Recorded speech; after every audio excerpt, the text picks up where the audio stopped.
Okay. Today, okay, I've got to put some stuff down here. Sorry about that. I'm producing this show and it's a little bit hard to produce and host at the same time. All right. So times are completely different now that we have this coronavirus here. This is conversations with men that women would want to hear. This show is normally about conversations with men, but now we're going to have a conversation that is on everyone's mind, which is the coronavirus. It has become real. I'm Angeline Longshore with Zelis Daniel. Hey, Zelis. How's it going? Good. So, yeah. So we're here, and it's just become so surreal. How are you doing? I'm doing good. I feel I'm not too fearful of the situation, and I'm kind of embracing the pleasant sides of it all. That life is getting simplified, and difficult decisions are becoming easy. I guess it's simplified when reality is is so dramatic, right? Well, so much of I think what our conversations have been about is just this kind of like power struggle within the family dynamic, and when you're faced with real fucking issues, uh, it's a lot simpler. It's not this like struggle over menial things that aren't really that important, and it's really the struggle of like what I need and what women are saying they need. It's like, no, what do we really need? So I feel like things are going to get simplified and yeah, it's like the female and the male doesn't matter anymore. It's like the what are we going to do to survive kind of makes things a lot clearer. Right, definitely. And despite all the, I guess, fears and everything, it that I mean that in itself is good. That in itself washes away the pettiness of life, and that's what Yeah. disasters do. So, Hmm. you know, the show is called Coronavirus Fears, and there are a lot of fears, and they're warranted. But we today want to talk about some of those fears and some of the facts from the fiction, maybe, possibly, but also the good. And if we can step back and look at the perspective, because when we're in it, our minds spin. When we're in it, Yeah. we're thinking about all the horrific things that could happen and all the news and everything. But I really love what you just said, Zealous, because it comes down to keeping our families safe and all those things that we're so petty about day to day. We can just look at that and go, wow, you know, those things really don't matter, like you said. So Hmm. I wonder if once we get through this, if we can continue to put that pettiness aside. I hope so. I'm getting the short end of the stick here, so like let's just put the petty aside. And I feel like I have put the petty aside on a lot of situations and just surrendered. And I think that's really what we're all doing is we're all like looking at the situation going, you know what? I have to surrender because there's no way you can fight with this global shift in this of what's happening. It's like, you whether you're fearful, whether you're on the fear spectrum or whether on your I'm not afraid spectrum, it's everything around you is shifting so tremendously fast and it's all going into the direction of like we're not going to have a choice about how we need to change our lives. And ultimately, we're kind of going towards, something that's really shifting the world to save the environment and to save a lot of excess consumerism. So it's like, yeah, the economy is just getting deflated like a balloon that was popped. It's sad, but that's like the metaphor I see. It's like we're not deflating the balloon; it just got popped, you know? So Totally. it's just happening so fast. And yet I feel like everybody's general vibe from what I'm seeing and interacting with on the real is a very like calm, happy, like, like finally we can slow down and spend some time with our kids. We can do, we're not so worried about everything. It's like, I don't know how I'm going to pay my rent this month, but I'm not stressed out about it because I know that everybody's in the same boat, you know? Mhm. Um, Yeah. When I think about it, I look at disasters that have happened, depressions that have happened, recessions that have happened, and we all get through it somehow. yeah, So we're yeah, in this phase right now, and there could be a lot of stuff that's going to happen and unknowns and people freaking out about how am I going to pay my bills, or I lost my job, and like say they work at a restaurant and they're all closed. Um, but we all get through it. So, like you said, I think that a lot of people are really being kind also. People are being that's, thoughtful, yeah. you know. We just had So a thing here where the grocery stores are not opening until 9, but they're opening from 7 to 9 for elderly people, which I'm like, what a beautiful idea because, everybody's throwing themselves into this panic hoarder mentality where it's like, like why is toilet paper the first thing we're running out of? Like what is going on there? Of all the things for people to worry about, it's like we still have medicine on the shelf, but there's not toilet paper. Like doesn't make sense. But yeah, it's an and then when American. you realize, and then when you realize, that the elderly people are the ones that are suffering, or people that, when you see the people that are suffering, it's it's heartbreaking. It's absolutely heartbreaking. So I think there's a real wake up call to that, and um, you know, it's funny because I think something that we've kind of touched on a little bit is the compartmentalization of the families, and where that has been a real key part of breaking down, um, the nuclear family and what we have in this modern era. And it's like throwing it into an extreme is actually kind of having an effect where people are opening it up more. Where, I feel like people are like, I know I am. I'm just like, hey, I'm just gonna go and call some people and like catch up because everybody that's been too busy to just have some time to chat, myself included, is going, you know what? I need to talk to somebody. Mhm. everybody's feeling this loneliness. You're not having this social interaction with strangers that give you some sort of, filling your space with interaction. So it's like, hey, let's just talk and chat with people that we have been close with and haven't talked to. Right. I think there's like I love the slowdown, the kindness, the realizing what do we really need? What are we Hmm. being excessive about? Um, Everything sort of makes us check ourselves, and it kind of when we can drop out of life, then you really realize all the like we're on a treadmill and like do we really need to be?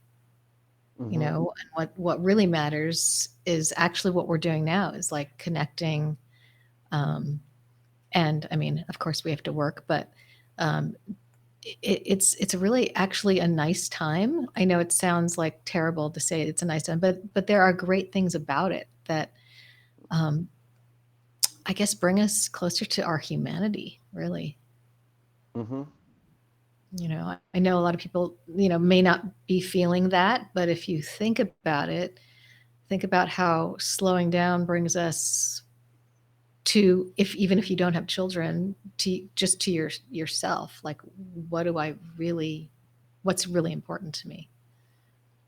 I know I've thought about that. It sounds like you've thought about that with all that's going on. And if we're in isolation for however long it is. I read somewhere maybe 18 months, could be, possibly, you know, um, in order to really keep everyone safe, then I I don't think that we have to go crazy. I mean, my children are I, really you enjoying know, themselves. I, you know, I agree with that. I think that the kids are enjoying themselves. I can't imagine how a virus that's affecting people for, 14 to, you know, it seems like a flu bug that will affect people for 2 or 3 weeks. Worst case scenario, several people are having minimal symptoms even though they have it. Um, it's really hard to know. I think that it's wise for us to brace ourselves for the worst of it. But it's just baffling to me that we're so scared about something that is, it's a serious illness. I think there's really an issue where, and people have very different perspectives and everybody's entitled to their own opinion, but it's about about life and longevity and where, we're in this world where people need to do everything they can to keep someone alive as long as possible. And I I don't know if that's really what's best for the world. I feel like we all have to go, and there's a certain amount of acceptance that comes with that. And I'm pretty accepting of it, but a lot of people aren't. And everybody has their own opinion, and you know, I think that it's going to be really interesting to see.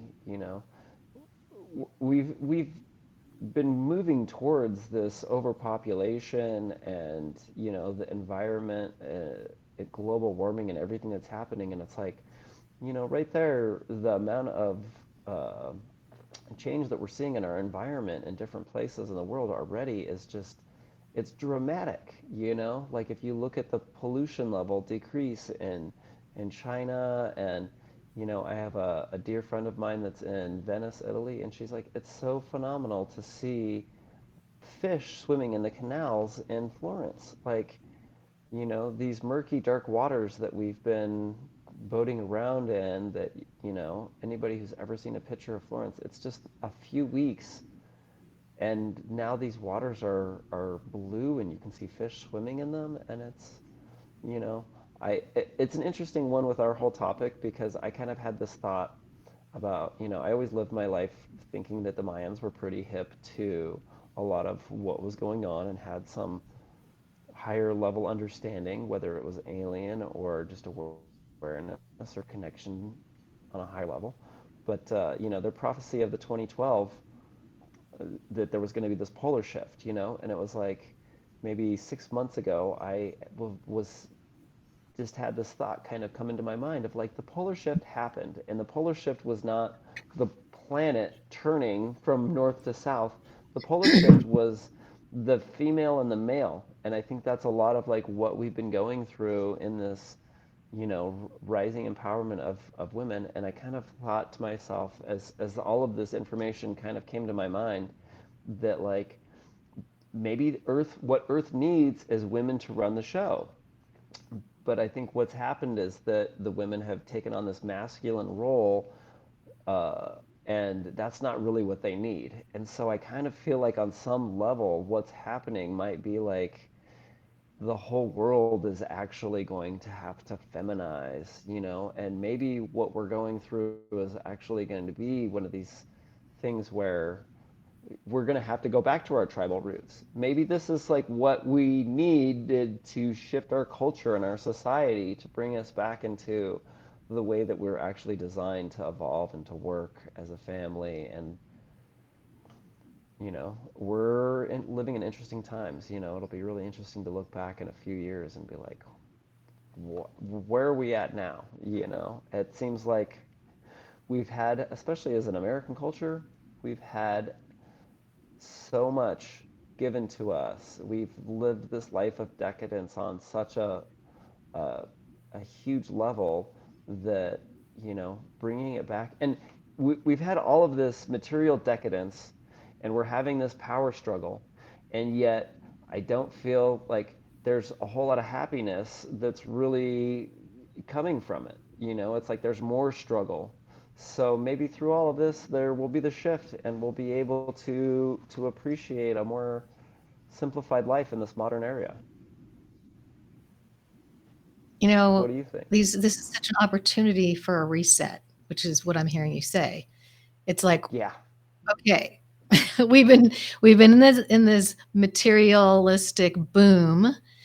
Women have been like super masculine. We've been, success driven. We've been doing all these things, and then boom, here's the coronavirus that makes us rethink everything. And Yeah. this is the perfect time to shift, the perfect time to go, okay, let's look at what has been happening. Are we really happy? No. Women are not happy. Men are not happy.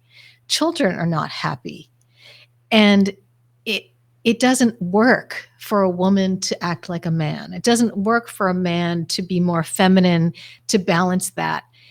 Of course, we have both masculine and feminine in each of us, in different degrees, but it really works for the man to be a man and to go out and do the thing that men do, and for the woman not to just stay at home, but to be the modern matriarch, to really rule the family, like You really know, heavy I, I handedly.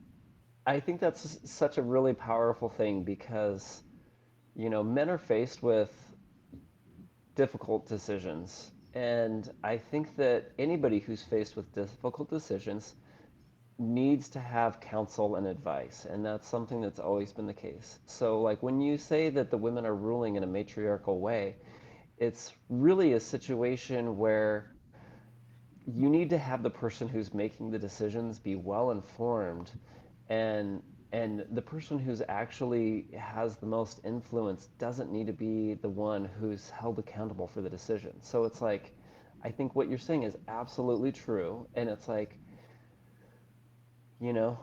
I don't want to go and have my partner tell me word for word what she thinks is best. That's not what I'm going to go with.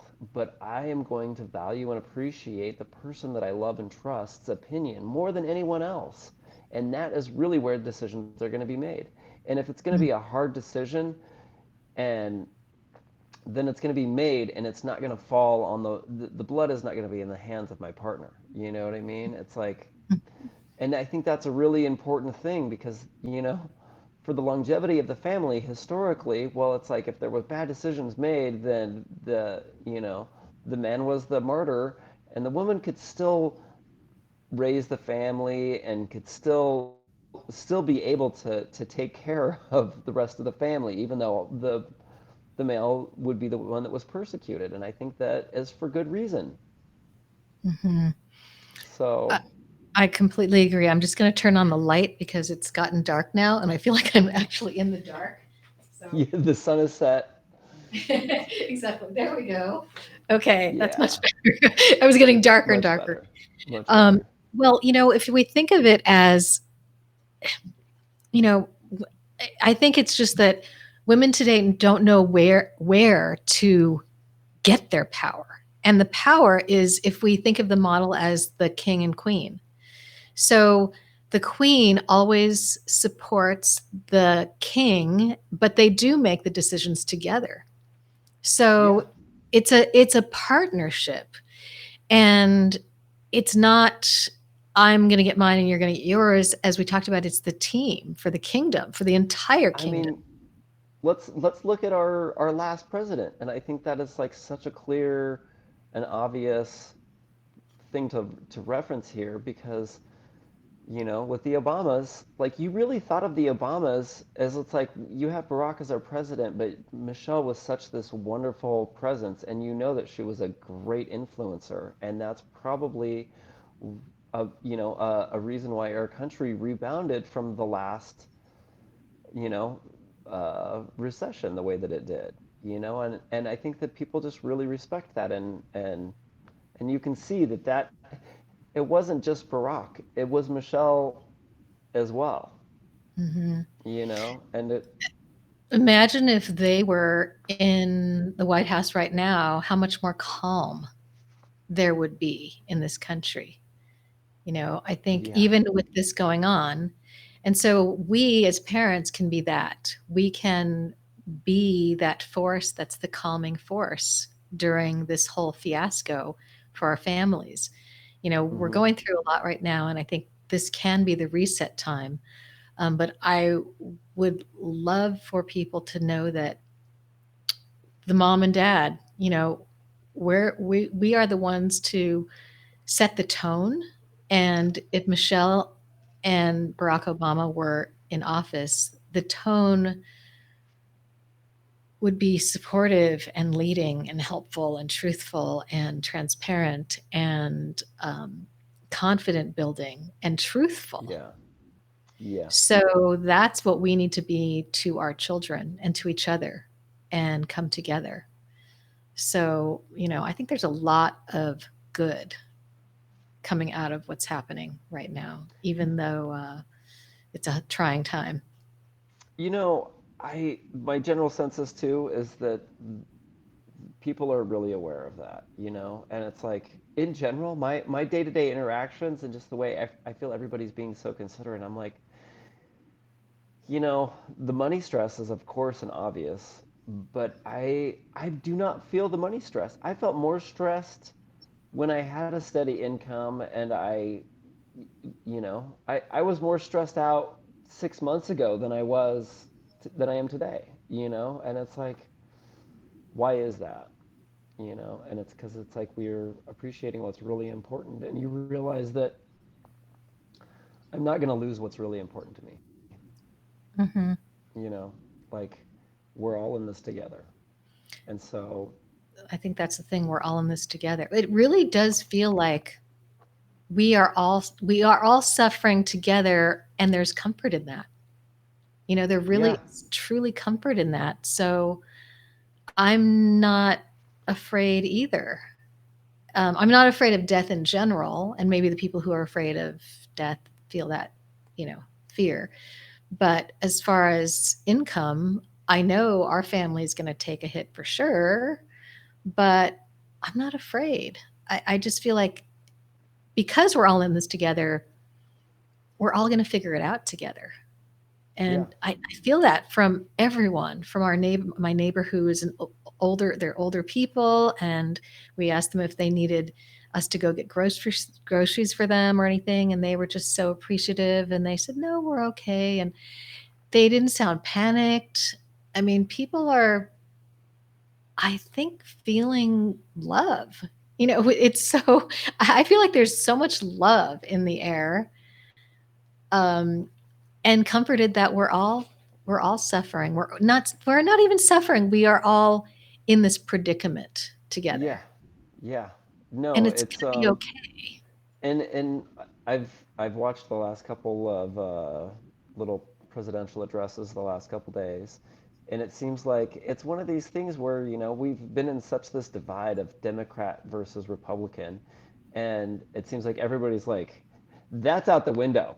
Like we're gonna work on this together. You know what I mean? Like everybody's, and I feel like that's something that is really important for the families to do, and I think that it's happening. And if you are in a relationship that is going through difficulties such as my own, that it's you know really hold that in your heart of like, don't be petty. Now is the time to really look at what's important and to put your own needs aside and to look at the bigger picture and say, hey, we're on this team together. We don't have to be in love with each other. We don't have to be lovers, but we created children, and we need to work together on this situation. And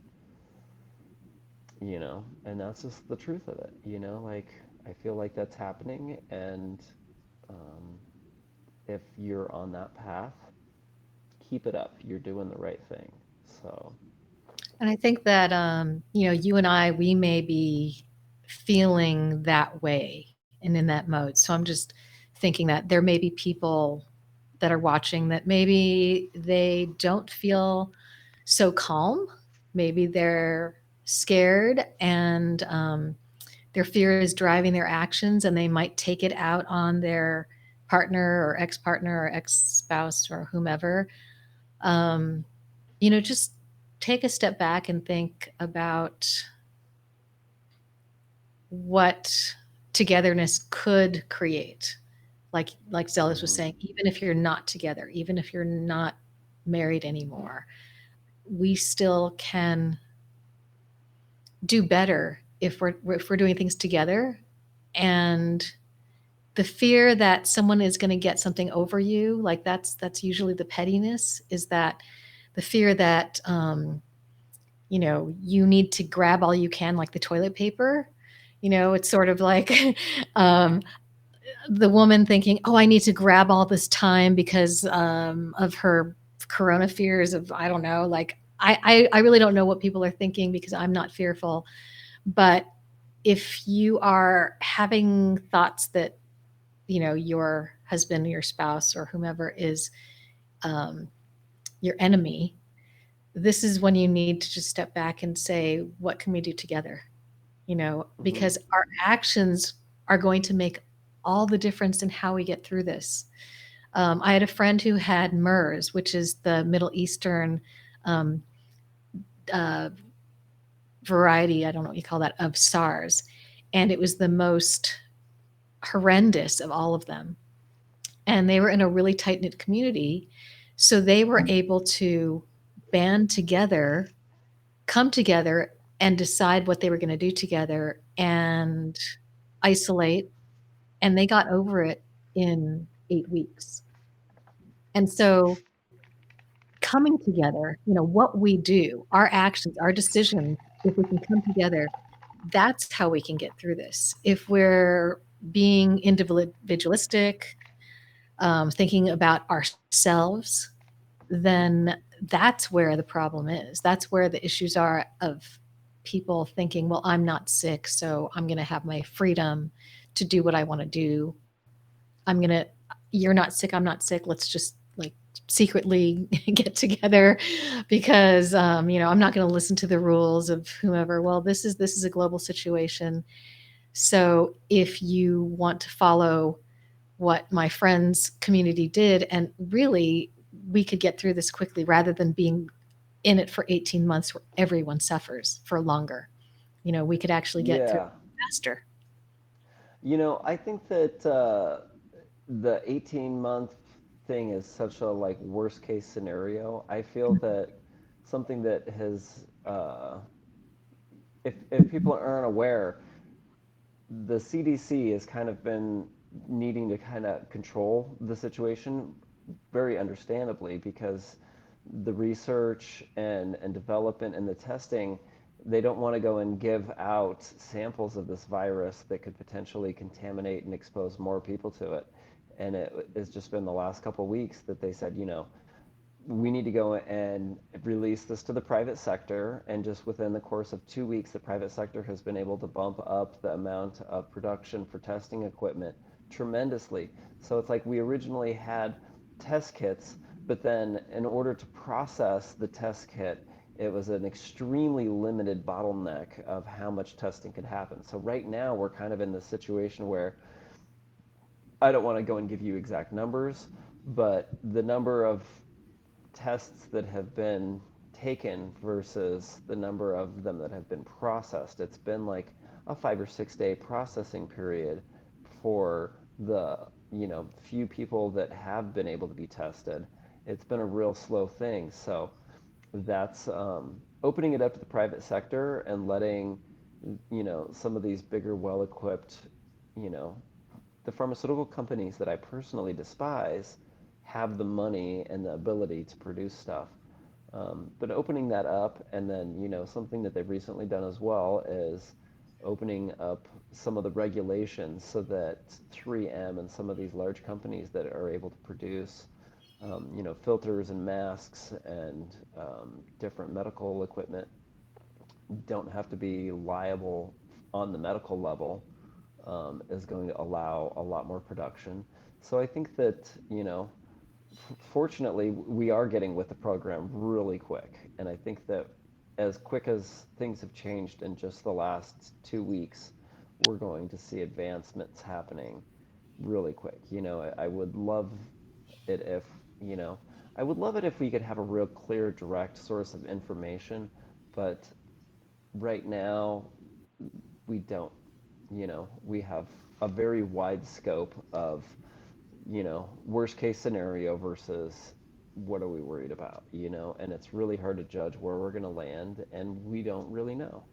It's kind of like lottery tickets. It's like, Well, I think that the person that we can listen to who is giving us really straight talk is Anthony Fucci, and he is the head of the task force of our government for COVID-19, and he is giving us these drastic measures. But if we, I believe, in what he's saying, if we listen to him and if we do what he's saying, we could get through this a lot quicker.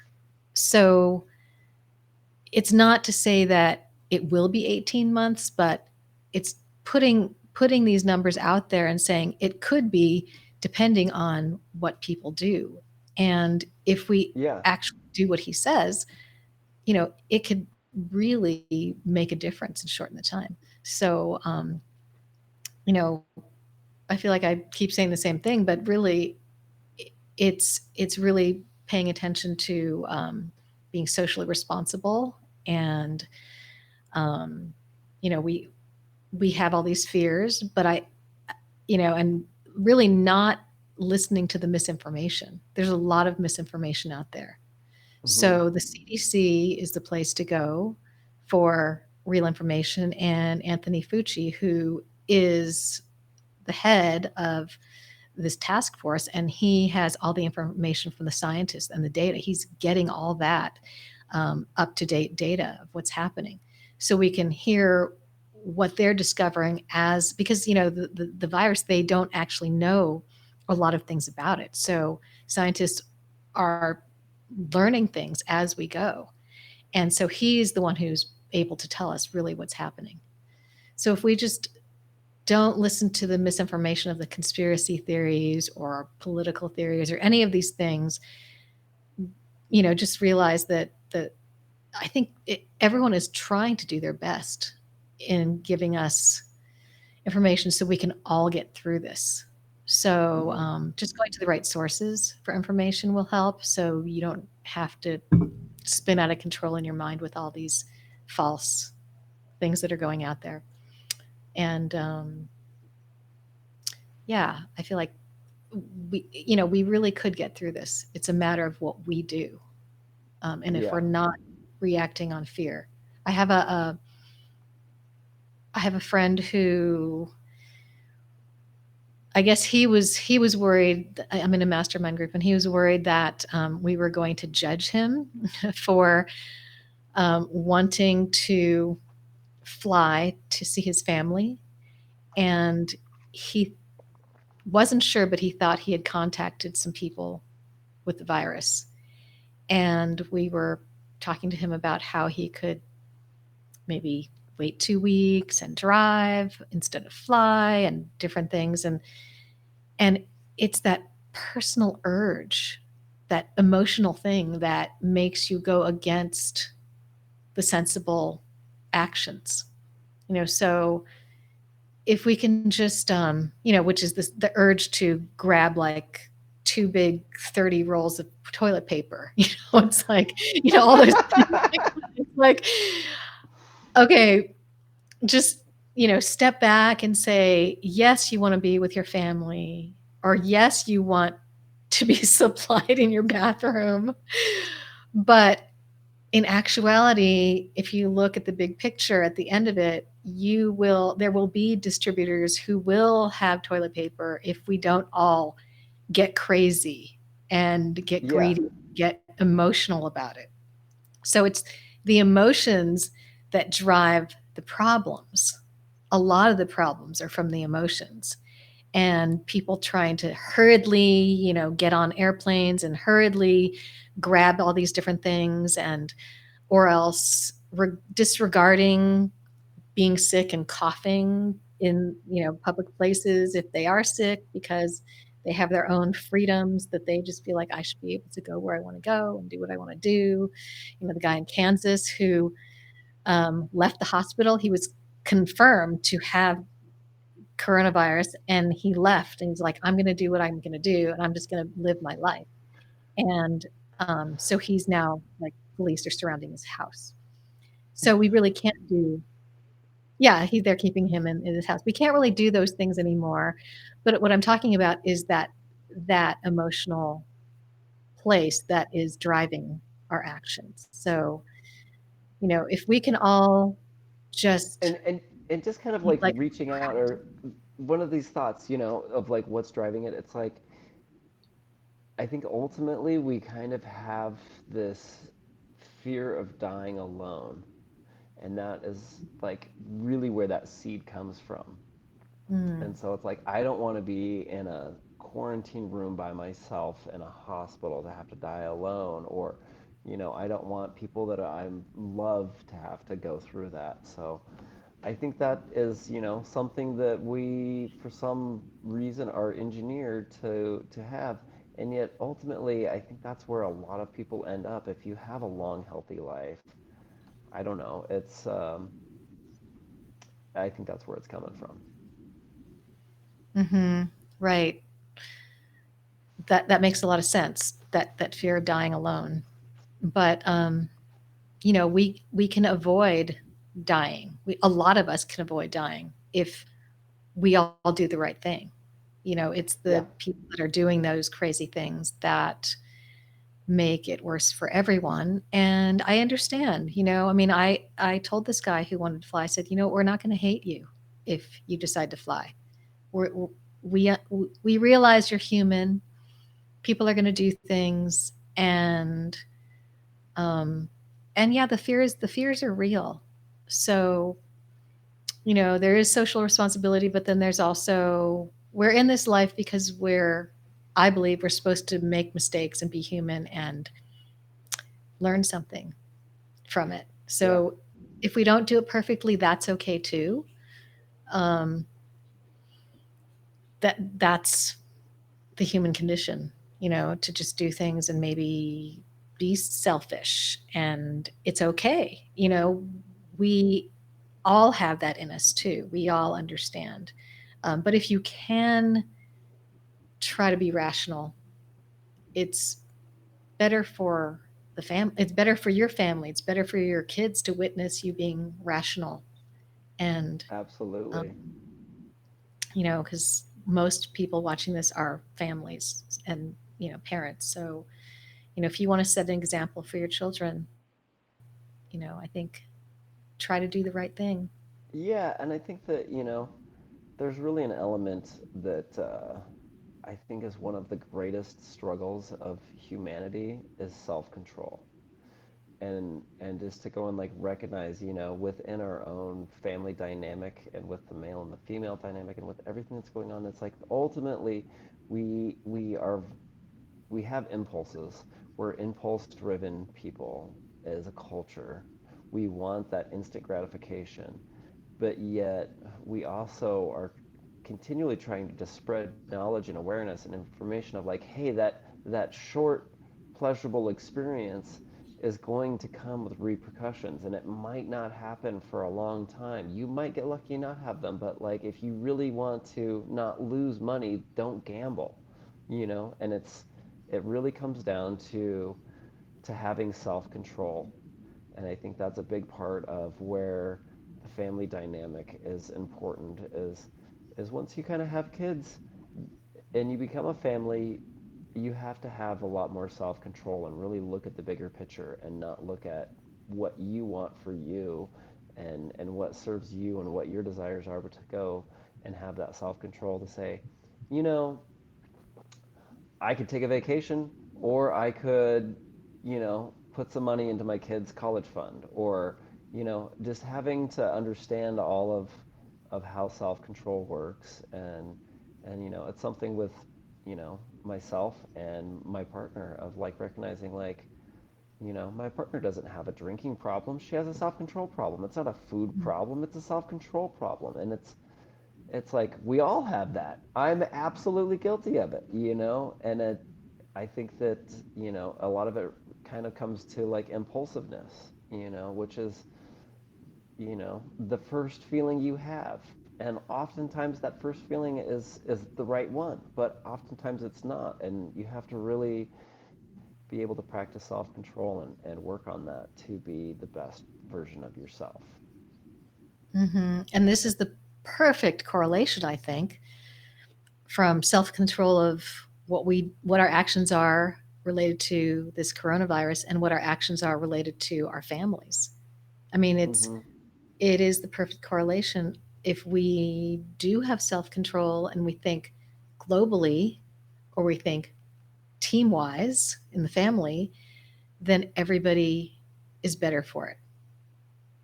Yeah. And for Americans, that's a hard thing to ask, I think, because we've just grown into this conditioning of, I should get what I want Yeah. whenever I want it.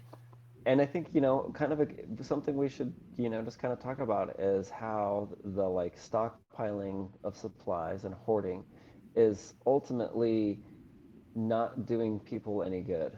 It was like there's a funny little video clip going around on my Facebook feed of, so my dad did the math of how much toilet paper you would need, and if you used, basically what it boils down to, Dad figured out that if you have a family of four and you have two Costco cases of toilet paper that are supposed to last you 14 days, your household needs to be having like 114 shits a day.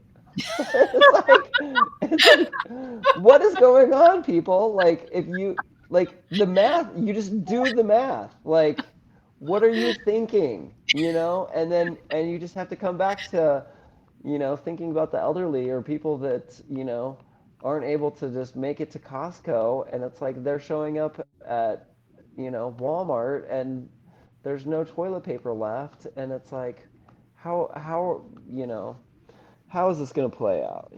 It's just I think it's comical because most of the time when I have to use toilet paper, the thing right next to the toilet is a shower. It's it's like of all of the stuff that I need in my life, I honestly I think that paper towels actually have more importance to me because if I need to clean and sanitize, I need to be able to clean something and dispose of whatever had the, but yet there's still toilet paper out there, and people are just not thinking logically. I think that we have that like, I mean, I recognized this like situation of like going to the grocery store, last weekend, and it was like we had some snow here in Portland, and it's like, okay, I need to like get some supplies, and we're starting to talk about this coronavirus scare, but we're not getting into any of the self quarantine type thing. And it's like just looking over and seeing people with three, packages of toilet paper on top of a full shopping cart. I was like, oh, I better get toilet paper. By the time I make it to the toilet paper aisle, I'm like literally, I'm walking down the aisle, and it's all paper towels on one side, and I'm like, did they move the toilet paper? They've been remodeling the store. No, that entire empty aisle is, one side's toilet paper, one side's paper towels, and it's gone. And I'm like, oh man. And that was Friday. Wow. Wow.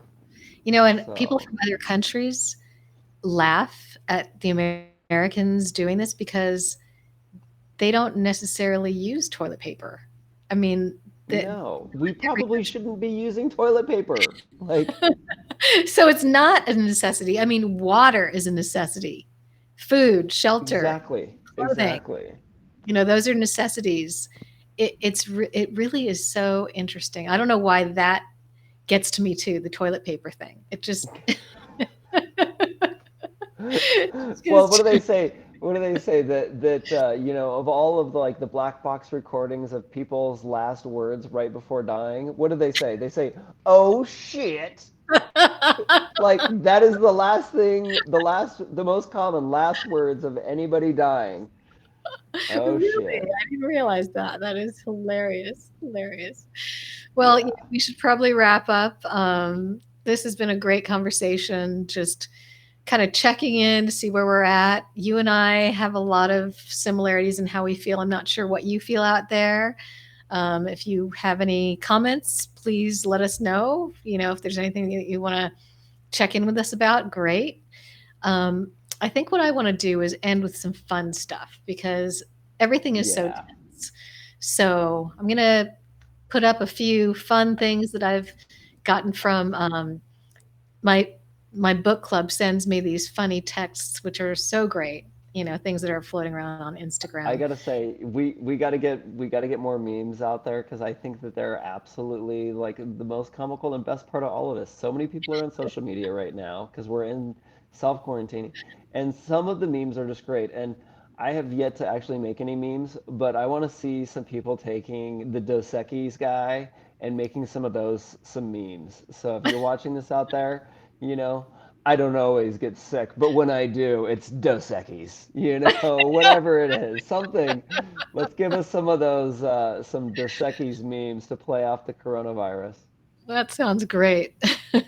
Yeah, Okay, well, we will see you next week. We'll see where we're at, whether we talk maybe about sooner. Corona or sooner. We'll see. Anyway, thanks for Yeah. being here. This is Conversations with Men that women would want to hear and about things in life like the coronavirus. I'm Angeline Chu Longshore, and this is Zelis I'm Zealous Daniel. Daniel. Thanks, Zelis. See you later. All right, let me just do my thing here.